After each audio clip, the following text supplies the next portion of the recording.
আবার চলে এসেছি একটি নতুন ভিডিও নিয়ে। তো আজকে আমি আলুর দম বানাবো। তো দেখা যাক কী করে আমি আলুর দমটা বানাই। তো দেখো আমি একটা কড়াই নিয়েছি, কড়াইয়ের মধ্যে প্রথমে তেল দিয়ে আলুটাকে সেদ্ধ করে রেখেছিলাম, তো ওটা দিয়ে দিলাম। মানে হলুদ আর লবণ দিয়ে একটু ভেজে নিলাম, তারপর ওটা তুলে রেখেছিলাম। দেন আমি একটু কড়াই আর একটু তেল এড করে ওটার মধ্যে হচ্ছে কালো জিরে আর পেঁয়াজ আদা বাটাটা আমি দিয়ে দিলাম। তো তারপর আমি এখানে নুন আর হলুদ দিয়ে একটু ভাজা ভাজা করে নেব। তারপর এটা ভাজা ভাজা হয়ে যাওয়ার পরে আমি ভাজা আলুগুলো এখানে ছেড়ে দেব। কিছুক্ষণ ভাজা আলুটাকে একটু ফ্রাই করে নেব, কষিয়ে নেব।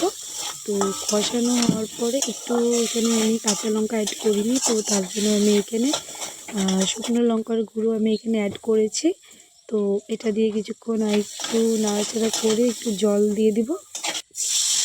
তো কিছুক্ষণ এটা জাল হওয়ার পরে তারপরে আমি এটাকে ভালো মতো আরেকটু কষিয়ে নেব।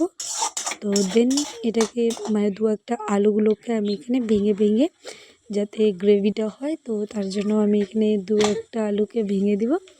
তো তারপর এটা কষানো হয়ে যাওয়ার পরে বেশ কিছুটা একটু জল দিয়ে দেব যাতে আর একটু ফুটতে পারে। তারপর এখানে হচ্ছে জল দেওয়ার পরে জলটা ফুটলে তো আমার আলুর দমটা রেডি হয়ে যাবে।